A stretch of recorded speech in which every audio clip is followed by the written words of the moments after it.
I don't know about you, but it's always been very jolting to me when I read that Jesus says, I did not come to abolish the law, but to fulfill it. Oh, that is mysterious. Why, we might ask? Well, everybody hears and experiences the law differently. The first thing that you might think upon reading this passage is that perhaps somehow, some way, the Pharisees and the Sadducees and the Zealots and the temple officials must be on to something that I missed. After all, they were the keepers of the law. They gathered together in their respective communities and they studied the law, and then they confronted each other and they debated each other. Ever since the Babylonian captivity, Israel was continually overrun with goyim. Pagans were treading on holy ground. The Zealots were clear. The law decreed that the Messiah would lead them in an insurrection to drive these impure people out of their land. This little fringe Israel, this little tiny country that the Roman Empire had managed to annex. The Roman Empire, by the way, was the largest empire in the history of the world. And they had picked up this little tiny country, Israel, that they didn't care that much about. But the Zealots of Israel were clear that God, when Jesus said He was the fulfillment of the law, we're going to drive the Romans out of the promised land. The Pharisees, on the other hand, thought that the reign of God had not begun yet. So they thought Jews were to withdraw and not talk to anybody, not be a part of anything, and form holy ghettos where they maintained set-aside lives and kept kosher even though they were overrun with non-religious people. Ever so often they would gather in the streets. We read about them in the scriptures in their finery and pray, "Thank God I am not like these little people who are around me. I am holy. I am set aside." And then there were the old money people. Those were the Sadducees. They came from families that mostly maintained the temple. From the Sadducees came not only the priests and Levites, but the political Hebrew officials as well. They presided in all of the great affairs. They interpreted the law as if they were the law. Meanwhile, as they argued, the Zealots and the Pharisees and the Sadducees and other groups, all trying to best each other in interpreting the law, just as now, widows and children were dying in the streets.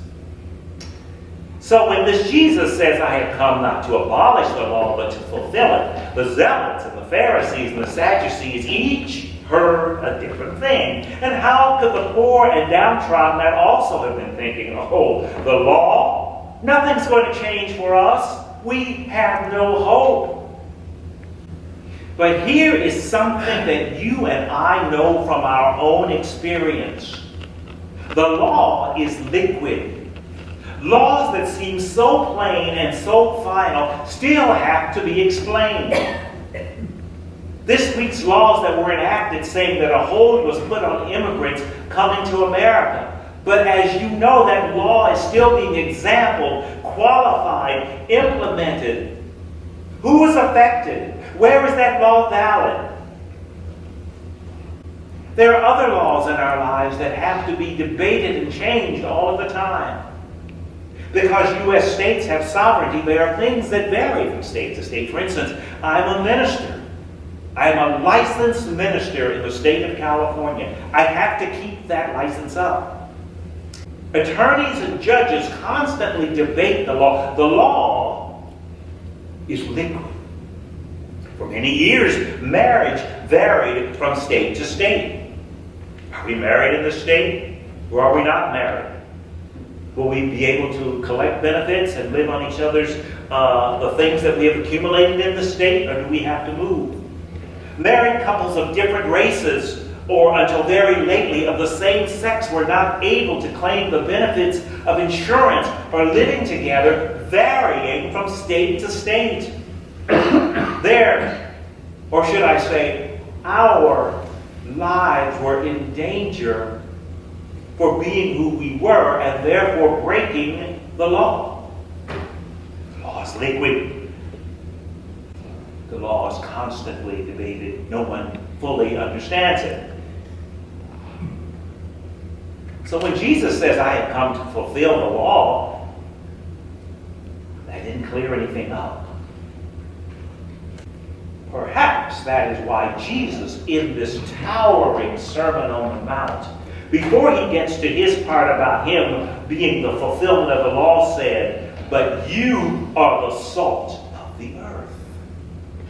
In Numbers, the 18th chapter, the 19th verse, it is stated that all of Israel's offerings offered to God, or Yahweh, must be offered seasoned with salt.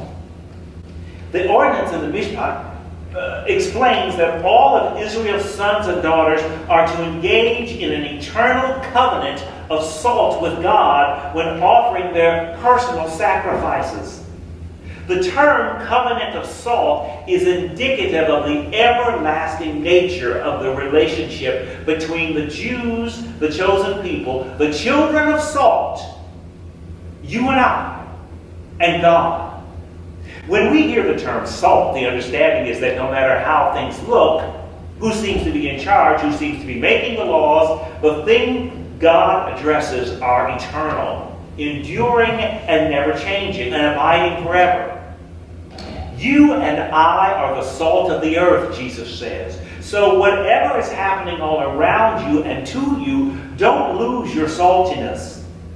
Don't lose your God connection, your eternal God connection, or you are essentially not good for anything. We are not to abandon being welcoming community, no matter who walks through these doors, because the minute we do, we have lost our saltiness, and we are good for nothing.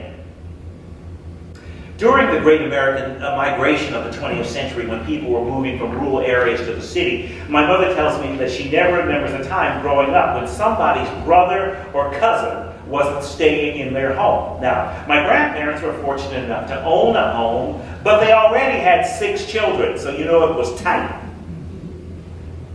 My grandparents were not rich.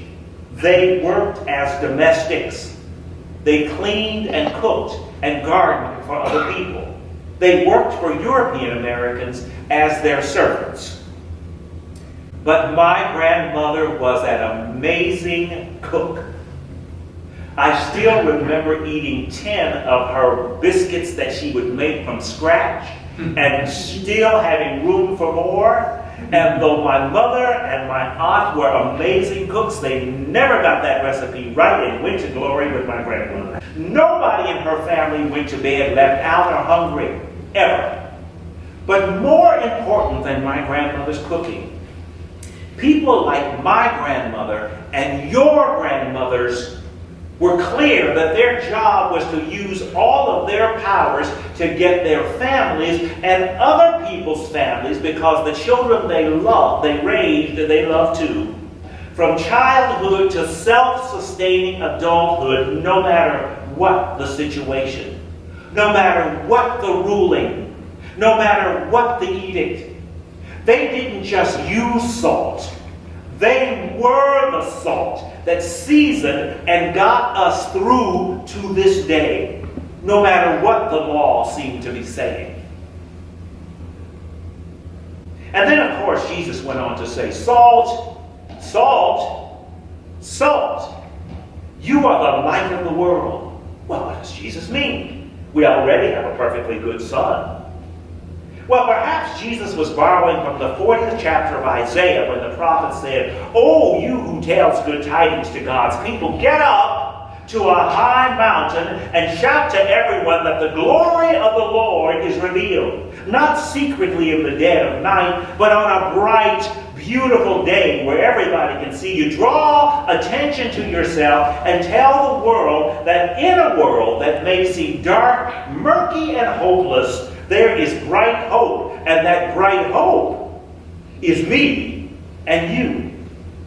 Have you ever had those days where you walk into confusion, and because you have kept your head and you were polite and focused and sunny, you drew God's grace to you and through you and shined a light on what seemed like a shadowy, gloomy, confused situation? That is called being the light of the world. Getting up on a high mountain so that our light can shine is not always easy. First of all, we're pulling against gravity just to go up anywhere. But we don't let our light shine because we are so talented. We let our light shine because there is so much confusion.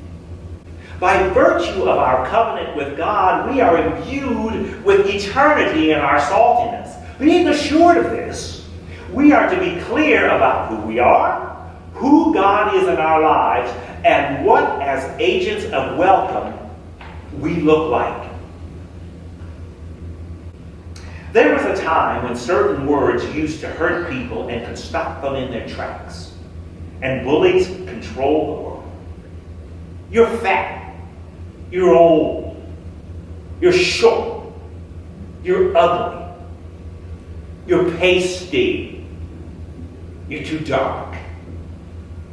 You're stupid. You're queer. You're the F word. You're the N word. Gay theologians studying the LGBTIQ experience with God have adopted the term queer and added it to deep theological studies to label their work, thus disabusing and depriving those who would use that term in a pejorative way as a way of name-calling. The word queer is now a part of high scholarly studies, queer theology. Courses are taught on it in the highest seminaries and universities all around the world. These salty theologians have gotten up to a high mountain and have turned the negative into a positive. They are letting their light shine. I can't wait for the same thing to happen to the F word and the N word. Someone calling someone else their version of a hateful word must never stop us who are salty and who are striving to be the light of the world in our salty, sunny tracks. Every week, as most of you know, I put out a church blog on our Facebook page. And there is a man not too far from here who reads my blog. One week, he called me another black, he used the word A, actor. The next week, he called me a perv. But he's reading my blog every week.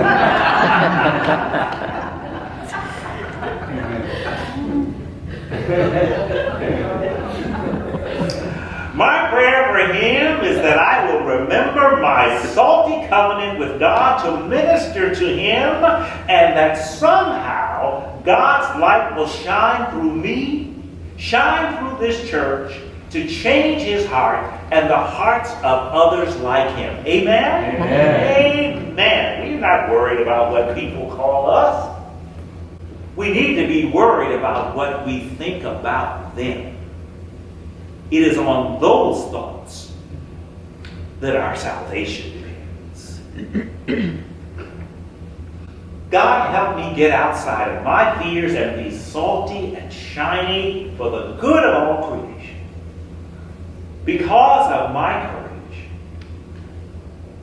which doesn't seem much sometimes, may it be easier for you to be the fulfillment of your holy law.